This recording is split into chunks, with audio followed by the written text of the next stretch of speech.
बिस्मिल्लाहिर्रहमानिर्रहीम। अस्सलामु अलैकुम वरहमतुल्लाहि वबरकातुह। भाइयों बहनों, आप कैसे हैं? अल्लाह ताला आपके रिज़्क़ और ज़िंदगी में बरकत अता फ़रमाए, आमीन। अपने चैनल ऐनुल यकीन पर आपको खुशामदीद कहता हूँ।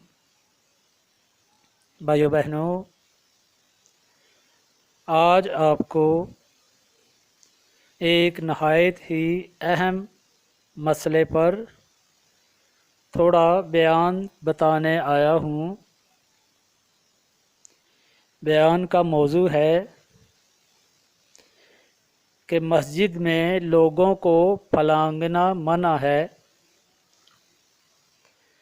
जब नमाजी मस्जिद में पहुँचे तो लोगों की गर्दनें ना फलांगे, यानी पीछे से आगे पहुँचने की कोशिश में सफ़ों को दरम बरम करता हुआ आगे ना निकले।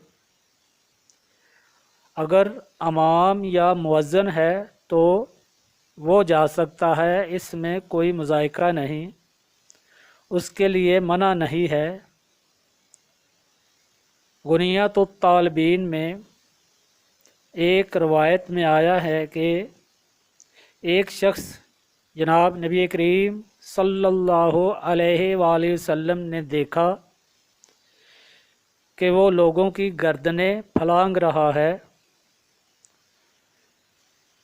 तो जनाब नबी करीम सल्लल्लाहु अलैहि वसल्लम ने इरशाद फरमाया, ऐ शख्स, तुझे हमारे साथ जुमा पढ़ने से किस चीज़ ने रोक दिया? उस शख्स ने अर्ज़ किया, या रसूलल्लाह सल्लल्लाहु अलैहि वसल्लम, क्या आपने मुझे नहीं देखा कि मैं नमाज़ पढ़ रहा था?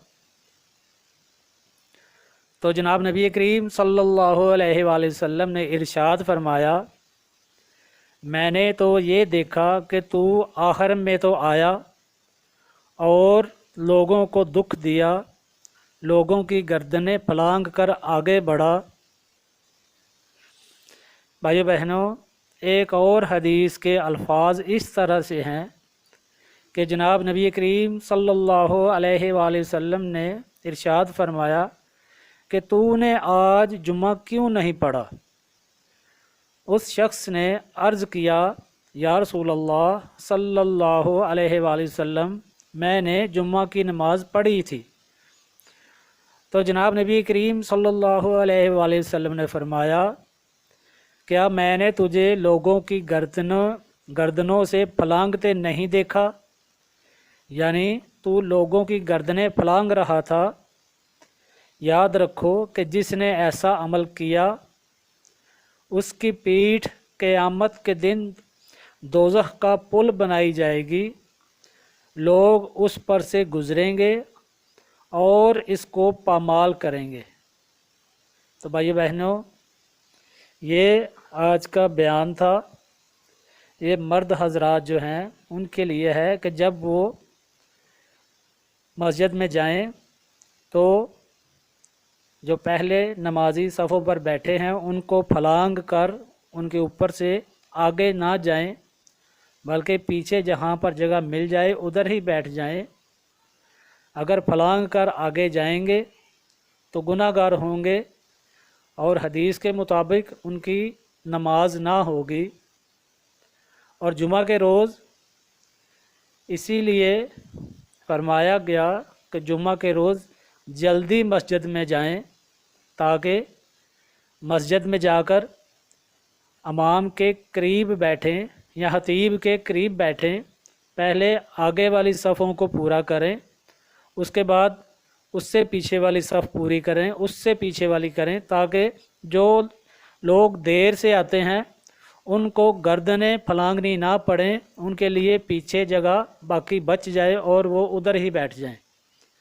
मगर हमने देखा है कि जुमा के दिन لوگ مسجد میں جاتے ہیں، خطیب خطاب کر رہا ہوتا ہے تو لوگ ادھر پھیل کر بیٹھ جاتے ہیں، بلکہ اگلی صفوں تک جاتے ہی نہیں، پچھلی صفوں پر ہی پھیل کر بیٹھ جاتے ہیں۔ یہ جو ہے یہ طریقہ ٹھیک نہیں۔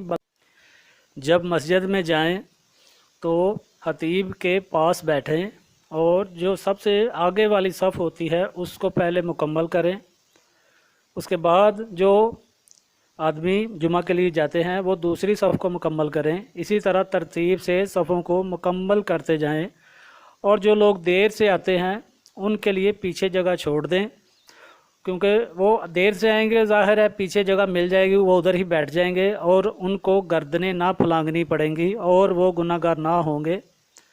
تو بھائی بہنوں، آج کا بیان یہی تھا۔ اللہ تعالی ہمیں نیک کام کرنے کی طاقت عطا فرمائے اور ہمارے نیک اعمال میں برکت عطا فرمائے، آمین ثم آمین۔ دعا میں شامل ہو جائیے۔ اللہم صلی علی سیدنا مولانا محمد وعلی آل سیدنا و مولانا محمد وبارک وسلم وصلی علیہ۔ ربنا آتنا فی الدنیا حسنۃ وفی الآخرۃ حسنۃ وقنا عذاب النار۔ ربنا ظلمنا انفسنا وان لم تغفر لنا وترحمنا لنکونن من الخاسرین۔ ربنا لا تزغ قلوبنا بعد إذ هديتنا وهب لنا من لدنك رحمة إنك أنت الوهاب۔ اللهم اغفر لي ولوالدي وارحمهما كما ربياني صغيرا واغفر اللهم لجميع المؤمنين والمؤمنات والمسلمين والمسلمات الأحياء منهم والأموات برحمتك يا أرحم الراحمين۔ اللهم إني ظلمت نفسي ظلما كثيرا ولا يغفر الذنوب إلا أنت فاغفر لي مغفرة من عندك وارحمني إنك أنت الغفور الرحيم۔ وصلى الله تعالى على خير خلقه محمد وآله وصحابه أجمعين برحمتك یا ارحم الراحمین، آمین۔ تو بھائی بہنوں، اپنا اور اہل خاندان کا خیال رکھیں، دعاؤں میں ہمیں بھی شامل حال رکھیں۔ السلام علیکم ورحمۃ اللہ وبرکاتہ۔